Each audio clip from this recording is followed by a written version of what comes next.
राधे राधे। आज हम पुरुषोत्तम मास या फिर अधिक मास के महत्व कथा अध्याय 3 पढ़ेंगे। ऋषिगण बोले, हे महाभाग, नर के मित्र नारायण नारद के प्रति जो शुभ वचन बोले वे आप विस्तार पूर्वक हमसे कहें। सूत जी बोले, हे नारायण, नारायण ने नारद के प्रति जो सुंदर वचन कहे वे जैसे मैंने सुने हैं वैसे ही कहता हूँ, आप लोग भी सुने। तो नारायण ने बोले, हे नारद, पहले महात्म सुन लो, उसके बाद हम बात करेंगे। पहले महात्मा श्री कृष्ण चंद्र ने राजा युधिष्ठिर से जो कहा था वो मैं तुम्हें कहता हूँ, सुनो। एक समय धार्मिक राजा अजातशत्रु युधिष्ठिर छल प्रिय धृतराष्ट्र के दुष्ट पुत्रों द्वारा धूर्त कीड़ा में हार गए। सबके देखते देखते अग्नि से उत्पन्न हुई धर्मपरायणा द्रौपदी के बालों को पकड़कर दुष्ट दुशासन ने खींचा और खींचने के बाद उसके वस्त्र वो उतारने लग गया। तब भगवान कृष्ण ने उसकी रक्षा करी। पीछे पांडव राज को त्याग काम्यक वन में चले गए। वहाँ अत्यंत कलेश से युक्त वे वन के फलों को खा के जीवन बिताने लगे। जैसे जंगली हाथियों के शरीर में बाल रहते हैं, इसी प्रकार पांडवों के शरीर पे भी बाल हो गए। इस प्रकार दुखी होकर पांडवों को देखने के लिए भगवान देवकी सुत मुनियों के साथ काम्यक वन में गए। उन भगवान को देखकर मृत शरीर में पुनः प्राण आ जाने की तरह युधिष्ठिर, भीमसेन, अर्जुन आदि प्रेम से उल्लास से खड़े हो गए। सहसा ही उठ के खड़े हो गए और प्रीति से श्री कृष्ण के गले मिल लिए। भगवान कृष्ण के चरण कमलों में भक्ति से नमस्कार करके बोले। द्रौपदी ने भी धीरे धीरे वहां आके आलस्य रहित होके भगवान को शीघ्र ही नमस्कार किया। उन दुखित पांडवों को मृग के चर्म के वस्त्रों को पहने देख के और समस्त शरीर पे धूल लगी हुई थी, रूखा शरीर, चारों तरफ बाल बिखरे हुए हैं। द्रौपदी को भी उसी प्रकार दुर्लभ शरीर वाली और दुखों से घिरी हुई देखा। इस तरह दुखी पांडवों को देख के वो बहुत ही दुखी हुए, अत्यंत दुखी हो गए।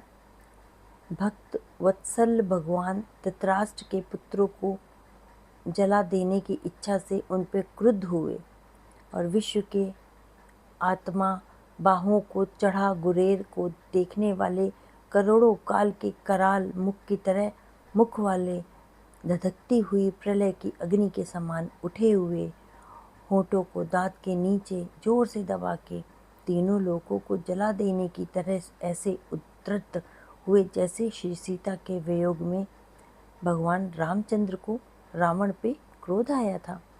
उस प्रकार से क्रुद्ध भगवान को देख के कांपते हुए अर्जुन कृष्ण को प्रसन्न करने के लिए द्रौपदी, धर्मराज तथा लोगों से भी अनुमोदित होकर शीघ्र ही हाथ जोड़ के उनकी स्तुति करने लगे। अर्जुन बोले, हे कृष्ण, हे जगत के नाथ, हे नाथ, मैं जगत के बाहर नहीं हूँ, आप भी जगत की रक्षा करने वाले हैं। हे प्रभु, क्या आप मेरी रक्षा आप नहीं करेंगे? जिनके नेत्र के देखने से ही ब्रह्मा का पतन हो गया जाता है, उनके क्रोध करने से क्या नहीं हो सकता है, ये कौन जानता है कि क्या होगा। हे संहार करने वाले, क्रोध को सहाय कीजिए। हे तात के पात, हे नाथ, आप ऐसे महापुरुषों के क्रोध से संसार का प्रलय हो जाता है। संपूर्ण तत्व को जानने वाले सर्व वस्तुओं के कारण वेद और वेदांत के बीच आप साक्षात श्री कृष्ण हैं। मैं आपकी वंदना करता हूँ। आप ईश्वर हैं। इस संसार को आपने ही उत्पन्न किया है।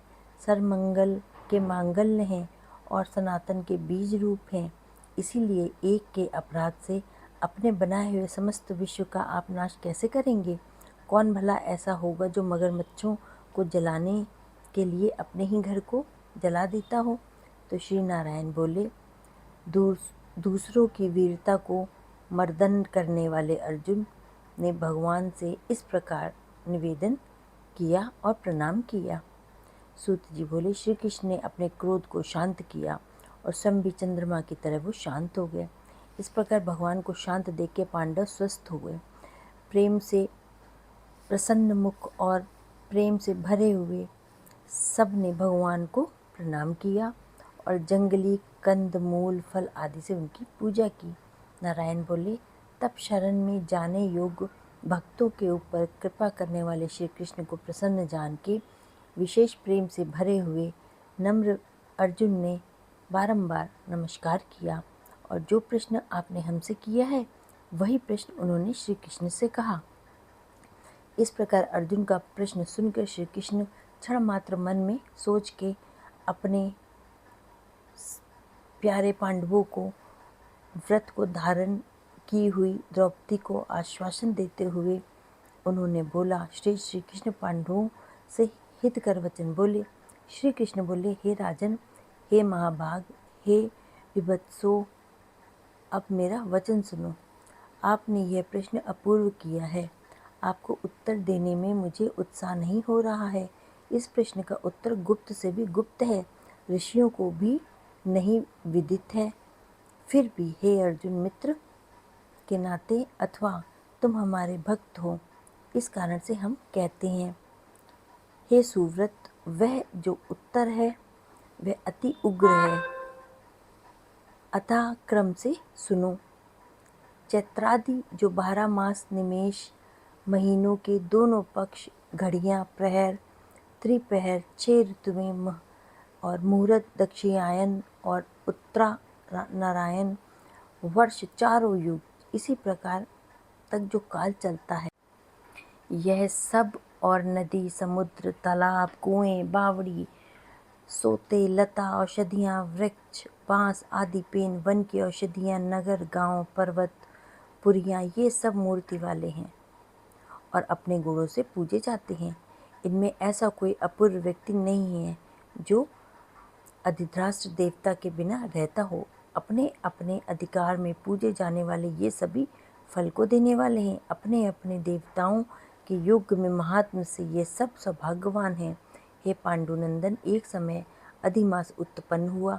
उस उत्पन्न हुए असहाय और निदित मास को सब लोग बोले, यह मलमास सूर्य की संक्रांति से रहित है, अतः पूजने योग्य नहीं है। यह मास मल रूप होने से छूने योग्य नहीं है और शुभ कार्यों में आग्रह नहीं है।